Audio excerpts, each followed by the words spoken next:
Hi, I'm here with Tim O'Leary. My name is Keahi Palayo, and welcome to our podcast. Tim has been a friend of mine for the last 30 years. He's also been a lender that I have worked with. We actually met in Lamaze class when our wives were a ways along. And he's actually been in the business for 35 years making loans. And maybe, Tim, you could just tell me a little bit about where you started and where you're at now. Sure. Yeah. Interesting point. Just realizing this now. Both of our first childs are in real estate. No way. Interesting point. Yeah. So I worked at a bank, Hanfed Bank, Right. which that's where I got my my experience first couple of years, Mm-hmm. which was eventually sold to Bank of America and then American Savings Bank. Right. But they disappeared. But it was a very good place to learn the business Mm-hmm. and a good time to learn the business because Right. everything there was no stated income, there was nothing, so it was very block and tackle, very fundamental. Mm. So you got to learn a lot of things that are very relevant and important to this very day. Right. Yeah. Cool. And Yeah. so tell me about guaranteed rate now. Sure. Yeah. We're the second largest retail mortgage banker in the United States. All right. And when I joined here in 2000, we Mm-hmm. were number 5. Mm-hmm. So I think we've made some very strategic moves that have allowed us to expand and grow. And meanwhile, we've seen a lot of other companies, just fall off the face No of the longer earth. here. Can you say countrywide? Yeah, Yeah. more to follow. More to follow. And just real quickly, what kind of loans do you make? We do every loan under the sun that involves residential lending, with the exception of land loans, which Andrews is probably going to listen to this and go, yeah, we can do land loans. I'm like, okay, but land loans, personal loans, Co-ops? co-ops. Yeah, we actually can do co-ops. Cooperatives? Yeah. Yeah. Yeah. All right. USDA, VA, FHA, conventional, Jumbo. rehab loans. Yeah. Yeah. Another one called non-QM, Oh. which is the old alternative loan Okay. that's been more regulated and normalized. It used to be referred to as B paper alternative lending. Okay. I wouldn't call it a secondary market, but it's very regulated by investors, Mhm. investors like JP Morgan, Goldman Sachs, to Okay. name a few. So what's different? There's going to be a rate differential on that, right? For someone that can't qualify for a conventional loan. So what's the rate differential in your? Yeah, sometimes a full percent. Okay. Oftentimes it's less. All I would right. say more times. And actually, we discovered this just because of our technology. Right. We're actually finding that in some ways, how we structure the loan, certain loan to value, meaning the amount of down payment, Mm-hmm. can actually sometimes get the rate lower than a Fannie Mae Huh. or Freddie Mac loan, which is Yeah. crazy. So is it safe to say you're full service? Yes, it is. All right. And talk to me about your team. Do you have people outside the team? Is everything in-house? How do you guys work? Yeah. So for Hawaii, Right. we have offices on the majors, Maui, Oahu, Kauai. And did I say Big Island? No, you didn't. I'm from the Big Island. Shout out to No. Jim Allen, brother. Okay. Yeah. So,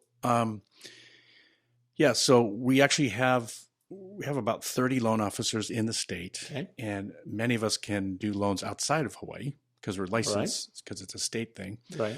But as far as how we're structured as a Mhm. team, Mhm. is each team has a certain pod, is what we Okay. call it, and that a pod consists of a loan officer, Okay. an assistant, let's say, and then we have a processor, we have Mhm. an underwriter, we have a closer, and we Right. have another assistant that helps us usher this all the way through, like a concierge who just ushers loans right in through to closing. Excellent. Yeah. And let's say I put a property in escrow today, and I Mhm. wanted to close it quickly because my apartment was turning over. I had to move out. How Sure. quickly, assuming I've got good credit, good income, and we can get it done, how quickly could you turn a loan around today if Yeah. you had to do it in a blink? In a certain, with a certain profile, we have a program designed just for that. Okay. So we can record the loan in 10 days. Wow. And the name of the program is called Same Day Mortgage, Right. which literally means if the client applies before 10 a.m. in the morning, right, once that gets uploaded into our system, right, the underwriter is going to reach out via a phone call to the client and talk to them for a few minutes to introduce them and explain what we're doing. right, And I've prepped the client to anticipate this. And what happens is by the end of the day, we have a full-blown underwritten loan with the exception of property. So you just need an appraisal now? Then it's title and appraisal. Or just point of reference. In the olden days, people would do drive-by appraisals. Are those still happening? They're still happening. Yeah. Huh. Yeah. Okay. It's with a value of $1 million on down. Okay. Is the current. Yeah. Right. I think that's going to be expanding as our loan amount keeps going up. That will eventually, But you theoretically, you could get an appraisal. In today's world, I know back during the COVID go-go years, it was a real pain because the appraisers were so busy getting the appraisal back. But how quickly can an appraisal turn around today? For a rush fee, which is usually $250, right, we can get it done in 3 to 4 days. Really? Yeah. Wow. Well, that's good to know. Yeah. So theoretically, in my scenario, I could make my 3-week closing theoretically. Sure. If I had all my paperwork together, et cetera. Absolutely. And that's the crux of the thing. That's where we differentiate. Right.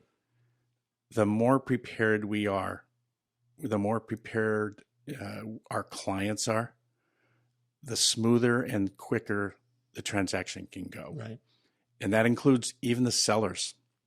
If it's a condo situation, making sure the condo docs are up and ready to go. Right. Yeah. We're closing condos in 30 days. We can do single families in 3 weeks. Wow. Yeah.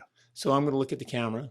If you're thinking about buying, you do want to find someone like me to help you. And really the first step before you would even come to me, or we would say you want to get this done before we identify target properties, is to talk to him, because he'll tell us what we can do if you're getting financing. And the vast majority of people are getting financing. And having that I dotted and that T crossed will work for you. I have seen buyers, I'll make a differential between a pre-approval and a pre-qualification. I don't even know if you do pre-qualifications anymore. No. But in the olden days, people would, and sometimes lenders will make a pre-qualification where they say, oh, I talked to him and based on his income and what he told me, we can make the loan. Well, as a listing broker, that it's not worth the paper it's written on. So we want to make sure that, number one, Tim can write the strongest letter that he can for you. Number two, one of the things we do to help get things through, because Tim has a solid reputation in our community, in the brokerage community, he can call the broker. He probably knows them personally, and he can say, hey, this buyer, I can tell you I've got everything I need from them. They're a great buyer. I just want to answer any questions you might have about the buyer to make sure you're confident that we're going to get the loan done. And I can tell you, over the years, we've had situations where we had a smaller down payment. We didn't look as good on paper, but because Tim made that call, we were in a multiple offer situation, we were able to get the property because we worked as a team to sell the idea that we're going to be able to get this transaction sold and closed. We're selling confidence. Yes, we are. We're selling confidence to the listing agent. It's like, look, we can get this done. We will get this done on schedule, the way we put it in writing. Excellent. So let's jump to sellers. All right. Why should a seller be concerned about the lender in their transaction? I'm selling my house. That's the buyer's business. They go get the loan. Why should a seller be concerned about a lender? Oftentimes that's where the transaction gets hung up, because there's so many details that go into a lending transaction. We're looking at buyers, their work history, their employment, their income. We're looking at their credit. We're looking at their assets. We're looking at everything. And then we turn it over to the property. It's like, what do we know about the property? If it's a single family, excuse me, is it in good condition? And we have to prepare everyone to get everyone on the same boat. Get everyone in the same boat. In the same boat. On would be good. You're on it and it works. Yeah. I'm on a boat. Yeah. And to make sure that we can run this file without any snags. Right. Yeah. Okay. And at the end of the day, we can have everybody doing their job right. The buyer's agent, the buyer, the seller, the seller's agent, escrow, all of that. And if we have, I'll use a local term, a junk lender, it could end up costing us the deal. And let me tell you something that a lot of people don't know. There are timelines within the contract, right? So when we submit an offer on behalf of a buyer, or we accept an offer as a seller, that contract is very, very, very binding on a seller. Almost all of the contingencies in a contract favor the buyer.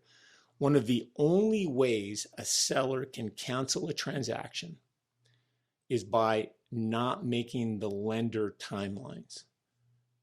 And we work very, very hard to not give the seller that right. We don't know if they've got a backup offer that gets them $25,000 more, and the contract binds them. But if we give them an out because we have, let's use our local term again, a junk lender, then you could put 30 days, 45 days into a transaction and find out that the seller has exercised their right to terminate the transaction. Absolutely. I mean, you and I are we're hardcore on those dates. And you and I established that very early on in our relationship. Yeah. And my team knows. And the beautiful thing is our whole company throughout understands it. Mm-hmm. It's not like, oh yeah, no worries, we'll get to it. No. Right. Those dates mean something. And if our client loses a property because we dropped the ball, mm-hmm. oh man. You're buying it for him? That's not going to be a good day. No, he won't buy it for you, just so you know. I mean, and it's not going to happen because we're all working together. Now, right? Here's the truth are there times when we run over? Sure. Mm-hmm. That's why communication, reputation becomes a very important thing. Communication is super important. If we know that there's, let's talk through it. Uh-huh. So. Yeah, and sometimes stuff happens and you have to manage it. And in a perfect world, if we don't have to get an extension on dates, we'd rather not do that. Absolutely not. Because the seller doesn't have to agree to the extension on the dates. Nope. Right? So how can a seller, let's say a buyer wants to buy, and so we're in an environment today where we're still seeing multiple offers on many of the properties we sell. Instead of seeing 15 to 20 when interest rates were 3.5% or 2.5% or whatever they were at the time, now we're seeing 2 or 3. All right. So better market for a buyer, but we're still in a competitive environment. Mm-hmm. There may be situations where a seller can help a buyer get a better interest rate. Mm-hmm. Talk to us about how that works and how we can negotiate that in a deal. Sure thing.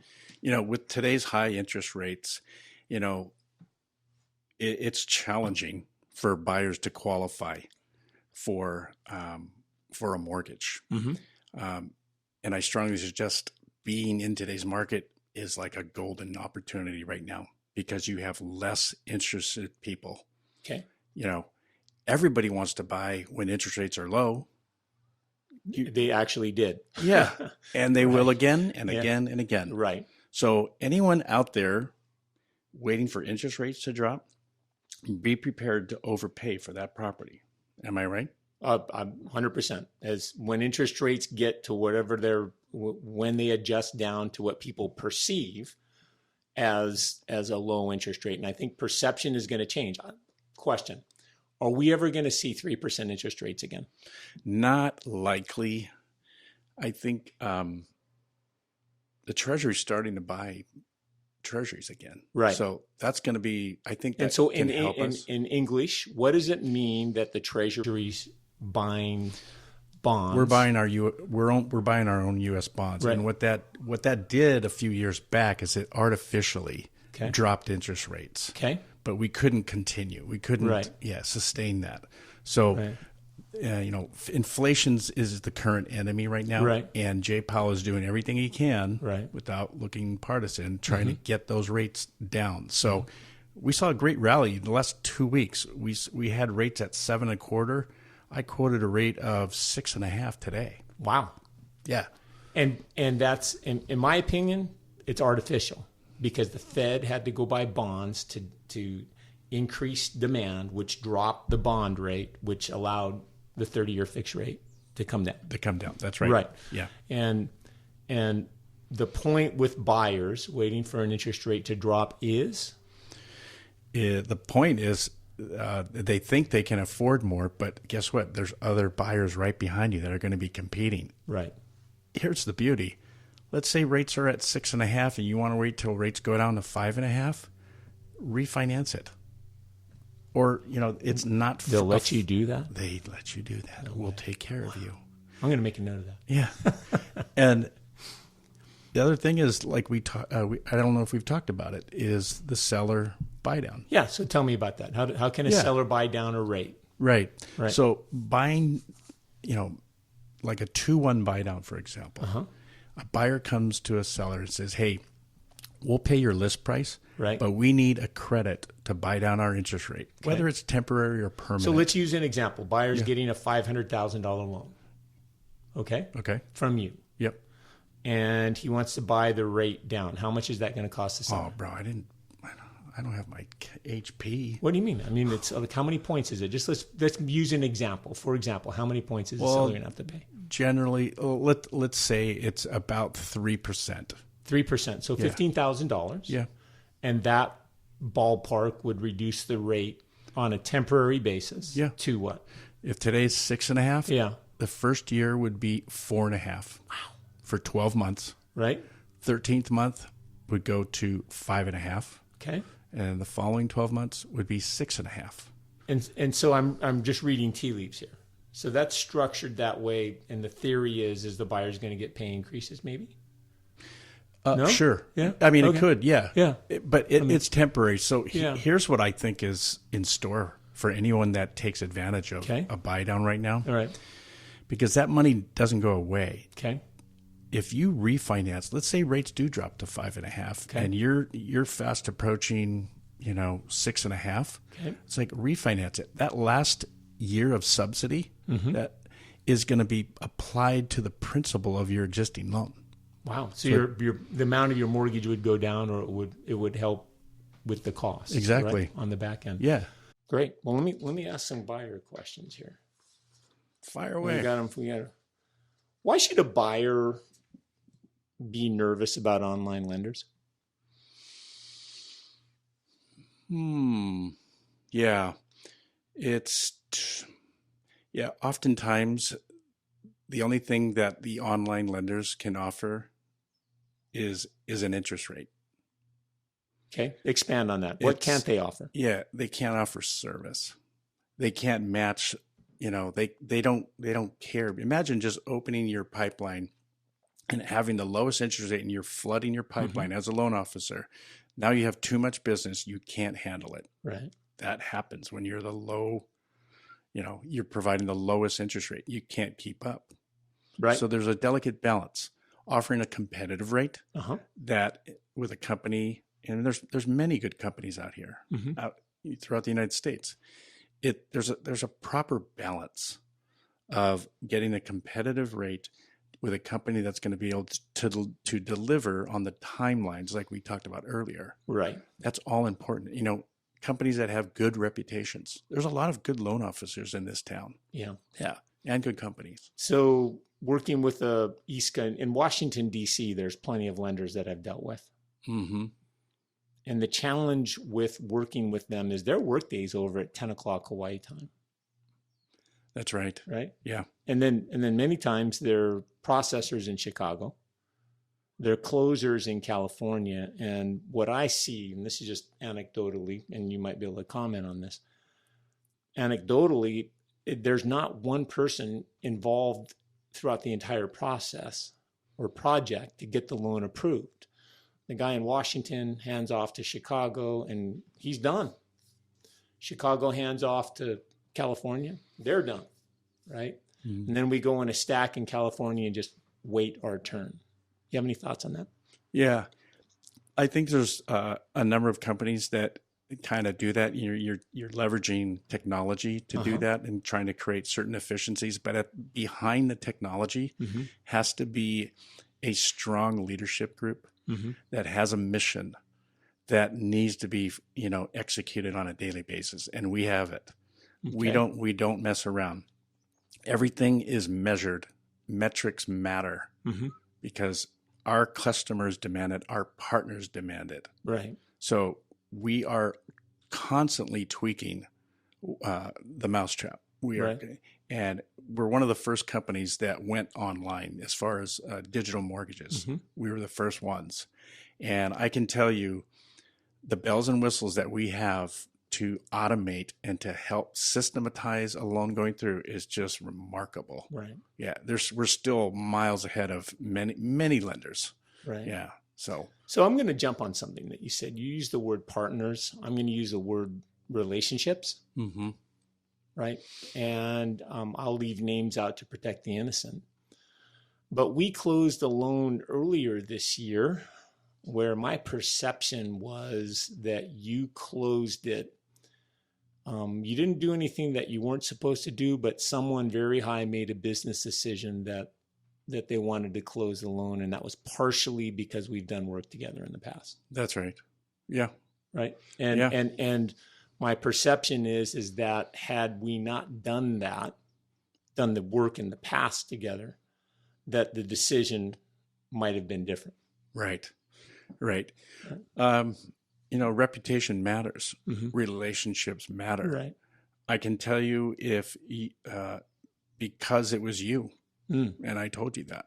Right. It's like, in the future, for this buyer, if we needed help or assistance on updating anything with regard to the property, that you would be there to help us. Yeah. And that gave us the confidence. It's like, yeah, okay. We earmarked it and we went with it. Right. Yeah. Well, and I don't think that's uniquely Hawaiian, but for those of you that may be watching this that haven't lived in Hawaii, this is a relationship state. Mm-hmm. Right. I mean, yeah. the first thing people do is they do the dance. They try to figure out who in mutually, right? So you can have that connection. And who's your cousin? Who's your cousin? Oh, right. And then pretty soon you're related, and yeah. but it's that's how we found out we're related by marriage. Yeah. So yeah, we're actually related by marriage, but it's, and to me that's one of the drawbacks with using a mainland lender, mm-hmm. or and even with a mortgage broker. I've closed many transactions with mortgage brokers, but my perception, you don't need to comment on this because they're your, I'm not going to use the word competitors, but they're fellow lenders, right? My perception is that because that mortgage broker is taking the loan to another lender and they're not lending their money, that those lenders look at that loan differently. Don't comment. Okay. This is just me talking here. They look at it differently. And if we're going to have a difficult loan process, it's generally going to be, whoa, that's our timer. Okay, we need to wrap up. Sorry, there's a reason that's there. The reason we need, if we're going to have a difficult time, it's going to be with a mortgage lender. Okay, or check that. It's going to be with a mortgage broker.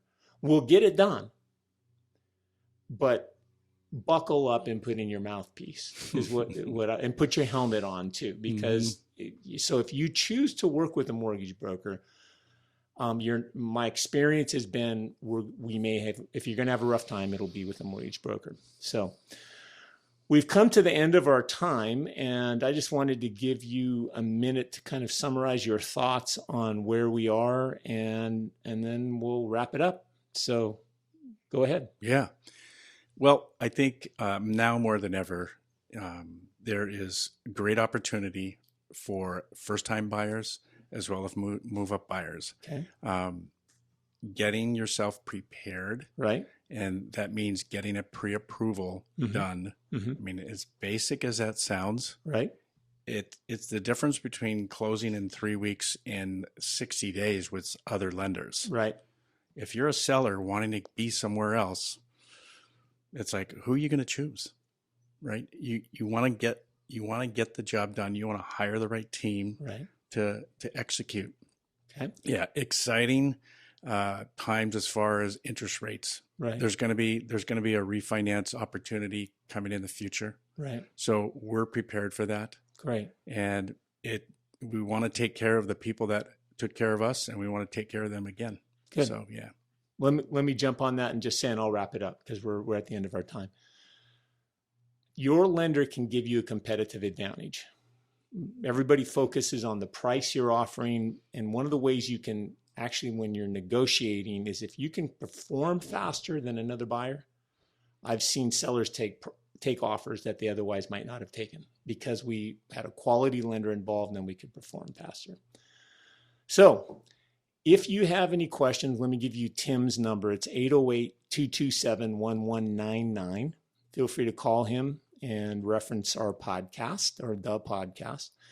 If you have any questions and you'd like to chat with me, feel free to call me at 808-398-3220. And we appreciate you watching this. And in the meantime, you have a great day and enjoy your life.